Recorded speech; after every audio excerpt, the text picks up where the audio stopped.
Welcome to அம்மா பாப்பு story time. கதை கேட்போம், கற்பனை திறனை வளர்ப்போம். ஹாய் குட்டீஸ், இன்னைக்கு நம்ம பார்க்க போகிற கதை என்ன தெரியுமா? ஒரு அறிவு பானையை பற்றின கதை தான் அது. என்னது அறிவு பானையா அப்படின்னு தானே நினைக்கிறீங்க? என்ன எல்லாரும் கதை கேட்க ரெடி ஆயிட்டீங்களா? சரி, கதைக்கு போகலாமா? வீரசிம்மன்னு ஒரு குறுநில மன்னர் இருந்தார். சிற்றரசரான அவர் அக்பரோட ஆதிக்கத்தில் இருந்தார். முகலாய சாம்ராஜ்யத்துக்கு கப்பம் கட்டி அவங்களோட நல்ல ஃப்ரெண்டாக இருந்தாங்க. அவரோட ராஜ்யத்தில் குடிமக்கள் நிம்மதியாக இருந்தால் போதும் அப்படின்னு அவர் நினச்சார். அதனால முகலாயர்களுக்கு அடிமையாக இருந்ததை அவர் ரொம்ப பொருட்படுத்தலை. ஆனால் அவரோட ராஜ்யத்தில் இருந்த இளைஞர்கள்லாம் சில பேர் அதை கண்டனம் தெரிவித்தாங்க. சுதந்திரம் தான் நம்மளுக்கு ரொம்ப முக்கியம், நம்ம முகலாயர்களுக்கு அடிமையாக இருக்கக்கூடாது, அது நம்மளுக்கு அவமானம் அப்படின்னு கருத்து சொன்னாங்க. அதுக்கு வீரசிம்மன் சொன்னார், நானும் சுதந்திரத்தை தான் விரும்புகிறேன், ஆனால் அதை வாங்கிறதுக்காக இங்கே ரத்த ஆறு ஓடுறத நான் விரும்பலை. முகலாயர்கள் ரொம்ப பலம் பொருந்தியவருங்க, அவங்க படைக்கு முன்னாடி நம்ம படையெல்லாம் ஒன்றுமே செய்ய முடியாது அப்படின்னு சொன்னாங்க. அதுக்கு அந்த இளைஞர்கள் சொன்னாங்க, படைபலத்தை மட்டும் ஏன் நினைக்கிறீங்க, நம்மளோட அறிவுனால அவங்கள வெல்ல முடியாதா அப்படின்னு கேட்டாங்க. நம்மக்கிட்ட அத்தனை அறிஞர்கள் இருக்கிறாங்களா அப்படின்னு வீரசிம்மன் கேட்டார். ஏன் இல்லாமல் எங்க அப்படின்னு இளைஞர்கள் பதில் சொன்னாங்க. ஒன்று தெரிஞ்சுக்கங்க, அக்பரோட சபையில் உள்ள அறிஞர்கள் போல வேற எங்கேயுமே காண முடியாது அப்படின்னு சொன்னார் வீரசிம்மன். அவங்களோட அறிவு திறமையும் சோதிச்சு பார்த்துடலாம் அப்படின்னு ஒரு இளைஞர் சவால் விட்டார். நான் ஒரு சோதனை சொல்கிறேன், நீங்கள் அக்பர்கிட்ட அவருடைய தர்பாரிலிருந்து ஒரு அறிவு நிரம்பிய ஒரு பானையை அனுப்ப சொல்லி கேட்போம் அப்படின்னு சொன்னார்.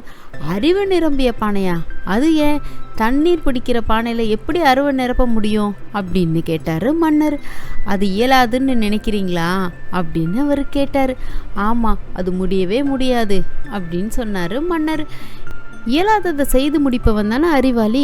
அக்பரோட தர்பாரில் உலகிலே சிறந்த அறிவாளிங்க இருக்காங்கன்னு நீங்கள் தானே சொன்னீங்க. அவங்க நாங்கள் கேட்டதை செய்யட்டுமே அப்படின்னு திமிரா பதில் சொன்னால் அவன். மன்னரும் வேற வழி இல்லாமல் அதுக்கு ஒத்துக்கிட்டாரு. கொஞ்ச நாளுக்கு அப்புறம் வீரசிம்மன் நல்லா பேசுகிற ஒரு தூதன்கிட்ட நிறைய வெகுமதிகளை கொடுத்து அக்பரை போய் பார்க்க சொல்லி அனுப்புனார். அவர் அனுப்பின தூதனும் அக்பரை பார்த்து வணங்கிட்டு மன்னர் கொடுத்து அனுப்பின வெகுமதி எல்லாம் அக்பர்கிட்ட கொடுத்தாரு. மன்னரோட வாழ்த்தையும் தெரிவித்தார். வீரசிம்மன் நலமா இருக்காரா அப்படின்னு அக்பர் கேட்டார். சக்கரவர்த்தியோட தயவு இருக்கும்போது மன்னரோட நலத்துக்கு என்ன கவலை அப்படின்னு கேட்டான் தூதன். உங்கள் மன்னருக்கு என்னோட வாழ்த்துக்களை சொல்லிடு அப்படின்னு சொன்னார் அக்பர். மன்னரிடமிருந்து எனக்கு ஏதாவது செய்தி இருக்கா அப்படின்னு கேட்டார். பிரபு, உங்கள் தர்பாரில் பல அறிஞர்கள் இருக்காங்களாம், அதனால் அறிவு நிரம்பிய ஒரு பானையை தயவு செய்து நீங்கள் கொடுக்கும்படி எங்கள் மன்னர் வேண்டி கேட்டுக்கிட்டாரு அப்படின்னு சொன்னால் தூதர். அதை கேட்டு தர்பாரில் இருந்தவங்க எல்லாரும் ஆச்சரியப்பட்டாங்க. அறிவு நிறைந்த பானையா? பானையில் எப்படி அறிவை நிரப்ப முடியும் அப்படின்னு எல்லாரும் யோசனை பண்ணாங்க. அக்பர் அதை பற்றி தீவிரமாக யோசிக்கவே இல்லை. சரி, அங்கே உள்ள அறிஞர்களே இந்த விஷயத்தை பார்த்துக்குவாங்க அப்படின்னு விட்டுட்டாரு. அதனால் வீரசிம்மன் விரும்பிய பொருளை ஒரு மாதத்துக்குள்ளே அனுப்புகிறேன் அப்படின்னு தூதன்கிட்ட சொல்லி அனுப்புனார்.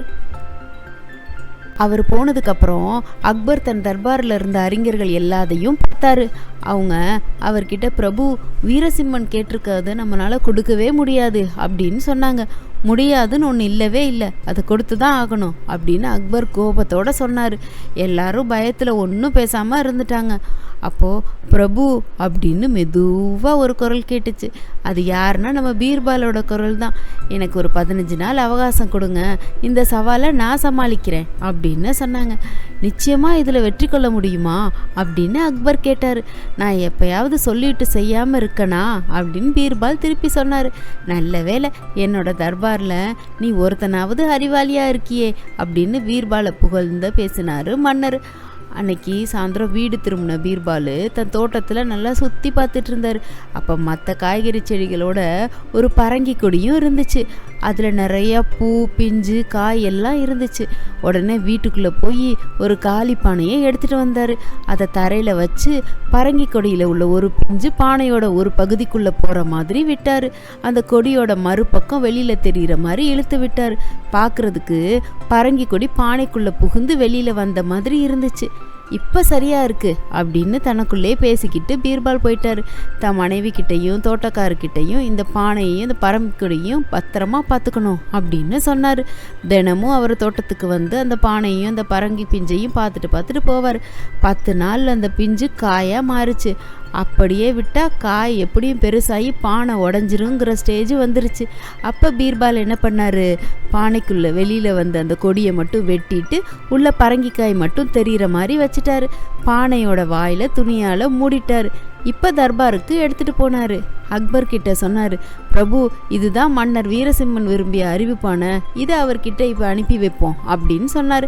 அதை கேட்ட அக்பர், என்ன பீர்பால் விளையாடுறியா, பானையில் எப்படி அறிவை நிரப்ப முடியும், இதுக்குள்ளே உண்மையாக என்ன இருக்குது அப்படின்னு ஆர்வத்தோடு கேட்டார் அக்பர். பிரபு அறிவு பானைக்குள்ளே அறிவு தான் இருக்கும். வீரசிம்மன் பானைக்குள்ளே இருக்கிற அறிவை மட்டும் எடுத்துக்கிட்டு பானையை திருப்பி நம்மளுக்கு கொடுக்கணும்னு நம்ம சொல்லிடுவோம். அதை வெளியில் எடுக்கும்போது அது நசுங்கக்கூடாது, பானையும் உடையக்கூடாது. பானை உடஞ்சிச்சு அப்படின்னா வீரசிம்மன் நம்மளுக்கு 10,000 பொற்காசு அபராதமாக கொடுக்கணும் அப்படின்னு சொல்லி அனுப்புவோம் அப்படின்னு சொன்னார் பீர்பால். என்ன அபராதம் 10,000 பொற்காசா அப்படின்னு ஆச்சரியத்தோட கேட்டார் அக்பர். அறிவோட விலை மிக அதிகம்ல பிரபு அப்படின்னு சிரிச்சுட்டே சொன்னார் பீர்பால். அவர் சொன்ன மாதிரியே பானையை ஒரு தூதன் கிட்ட கொடுத்து அனுப்பிச்சாங்க. பானையை கொடுத்து அனுப்பிச்சோன்னு ஆர்வம் தாங்க முடியாத அக்பர், பீர்பால் பானைக்குள்ளே என்னதான் வச்சிருக்க எனக்கு சொல்றியா அப்படின்னு அவசரப்படுத்தினாரு. உடனே பீர்பால் தான் செஞ்சது எல்லாத்தையும் சொன்னார். பிரபு வீரசிம்மன் செஞ்ச குறும்புத்தனமான கேள்விக்கு இது சரியான பதிலாக இருக்கும். பானைக்குள்ளே இருக்கிற பரங்கிக்காயை அவர்னால பானையை உடைக்காமல் முழுசாக வெளியில் எடுக்க முடியாது, பரங்கிக்காயை அறுத்தும் வெளியில் எடுக்கக்கூடாது, அதனால அவர் நம்மக்கிட்ட வசமாக சிக்கிக்கிட்டாரு அப்படின்னு சொன்னார் பீர்பால். அட போக்கிரி அப்படின்னு பீர்பால் முதுகில் செல்லமாக தட்டினாரு அக்பர். பானையை வாங்கின வீரசிம்மன் பானைக்குள்ளே ஒரு பெரிய பரங்கிக்காய் இருப்பதை பார்த்தாரு. கூடவே 2 நிபந்தனையையும் கேட்டார். பரங்கிக்காயை அறுக்கவும் கூடாது, அதே சமயம் முழுசாக வெளியில் எடுக்கணும், பானையும் உடையக்கூடாது அப்படின்னு இருந்துச்சு. அட அதிக பிரசங்கித்தனமான இளைஞர்கள் பேச்சை கேட்டு நம்மளும் இப்படி மாட்டிக்கிட்டோமே அப்படின்னு அசடு வளைஞ்சிச்சு அவரோட மூஞ்சியில். உங்கள் பேச்சை கேட்டு நானும் முட்டாளாக்கிட்டேன். முன்னமே சொன்னேன்ல அக்பரோட சபையில் அறிவாளிங்களுக்கு பஞ்சம் இல்லைன்னு. என் பேச்சை நீங்கள் கேட்கல, இந்த அபராத தொகையை செலுத்துகிற வரைக்கும் நீங்கள் என்கிட்ட சம்பளம் இல்லாமல் உழைக்கணும் அப்படின்னு சொன்னார். அதுக்கப்புறம் தலைவிதி ஏன்னு வந்துக்கிட்டு அபராத தொகையை அக்பருக்கு அனுப்பிச்சி வச்சார்.